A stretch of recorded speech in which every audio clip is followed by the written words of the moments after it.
مرحبا يا شباب. اليوم يا جماعة الخير حلقتنا عن الإعلامي والصحفي الكبير المتأنق والشخصية البارزة في أوساط المجتمع السوري، إنه عبد الله العمر. حلقتنا اليوم تحكي عن هذا الإعلامي اللي اجتاح مواقع التواصل الاجتماعي بها اليوميا، ومو بس هيك، فيديوهاته طشت طش لدرجة ما عاد نقدر نسيطر على الموضوع. لكن بعد الانترو هات لايك واشترك في القناة. أعطوني الانترو. حي بها كل شي حمودي، كل شي موجود، والعمام وكوال واحلى عرسان 500 عيون ابو غريب.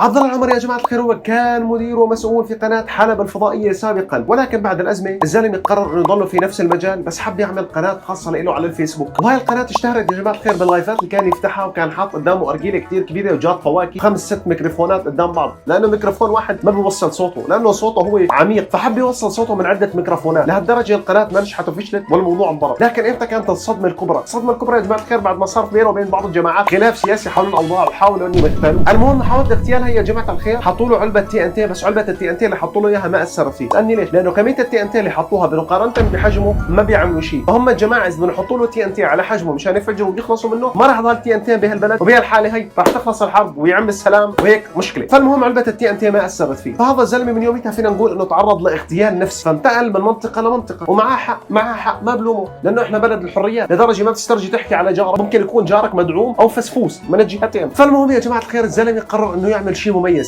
وسبيشل وضل ضمن مجال الاعلام، فراح وانتقل يا جماعه الخير للدعايات، وحب انه يورجينا ابداعاته في الدعايات، فبلش بدعايه الفول.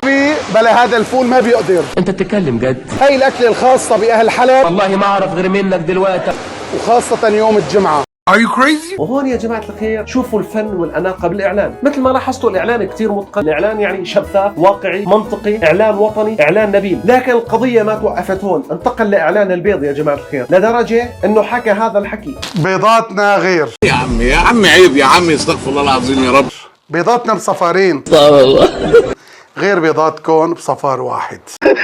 التعليل العدم. ومثل ما شفتوا يا جماعه الخير هذا الفيديو طش وانتشر بشكل كثير كبير، وخوض عاد على اعلانات معاكم عبد الله العمر ولحق له اذا بتلحق له. لكن يا جماعه الخير تكنيكيا الزلمه ناجح. راح تسالني ليش؟ راح اجاوبك. لما تكون اعلاناته هي عم تجيب مليون مشاهده، مليونين ومليون ونص، بدون اي ترويج، بدون اي دعم، فاذا الزلمه قادر انه يوصل صوته ويوصل نوع المنتج اللي عم بيروج له، فاذا الاعلان ناجح 100%. وهذا دليل انه الشعب اللي احنا نتعامل معه ما بيحب يتابع هاي الفيديوهات للاخير، يعني بحب يشوف شيء ما له اي شيء، يعني ما له علاقه بشيء، يعني انه ويتابعه. فلهيك الفيديوهات بتطلع ترند. مثل مثلا بعض التيكتوريه بقول لك هذا اصبع، بتلاقي ثاني يوم صار عنده 5 مليون.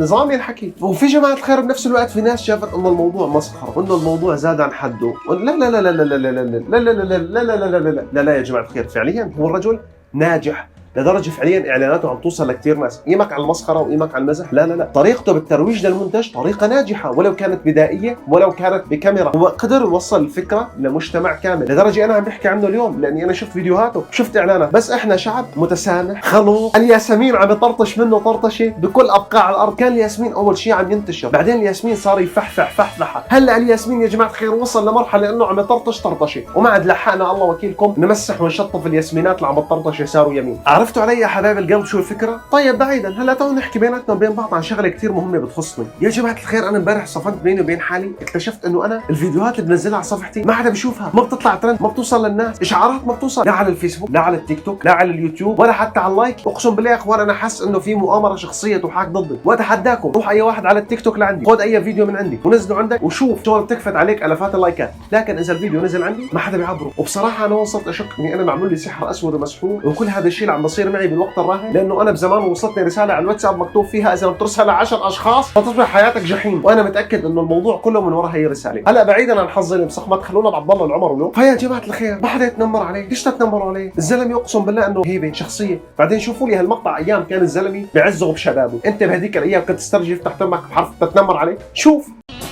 احلى وجبه ترحيب لعيون مدير قناه حلب الفضائيه، احلى الاستاذ عبد الله العمر. كان الزلمه يفوت معاه مرافقه، كان الزلمه يفوت معاه مرافقه. انت مين مفكر حالك انت؟ الحمد لله رب العالمين، نحن يا جماعه الخير بعد 10 سنين 12 سنه حرب صار كل واحد فينه يعمل لحاله مرافقه، الامور طيبه.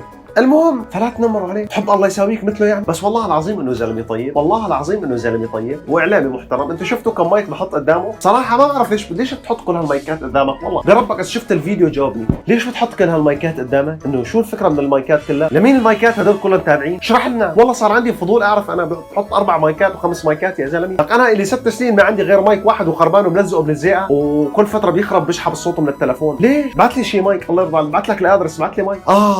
الله يكون بعونك يا عبد الله العمر على المقتنع. بكل الاحوال يا جماعه الخير حبيت لي اعطيكم لمحه سريعه بسيطه عن الاستاذ والشخصيه الكبيره عبد الله العمر. صراحه وجه له تحيه حب واحترام، وكان هذا الفيديو لمحه بسيطه حبينا نحكي فيها حول الضجه اللي صايره حواليه اخر فتره حول الترندات، لكن للامانه فيديوهاته الزلمه ناجحه ويستحق المتابعه. هلا بدي اياه منك انك تعمل لي اشتراك في القناه وتفعل زر الجرس يا حبيب قلبي. انا كثير عرقت لانه الجو كثير نار وما عندي مروحه وما عندي مكيف. فالمهم تشترك في القناه تفعل زر الجرس، تعمل لايك لهذا الفيديو، بتروح بتشاركه لرفقاتك، تنضرب على قلبك، تفتح الواتساب تبعت له 4 5 عندك تقول له روحوا يحضروا الفيديو. اذا معك مصاري ومقتدر ومضروب على قلبك قاعد باوروبا بس على زر التشكرات وابعت لك 10 يورو عيفانين تركه. لانه ثاني شغله اي لاف يو سو ماتش، كل ايامكم في اول تعليق رابط مواقع التواصل الاجتماعي تابعوني عليها. تحياتي للجميع والسلام عليكم ورحمه الله وبركاته.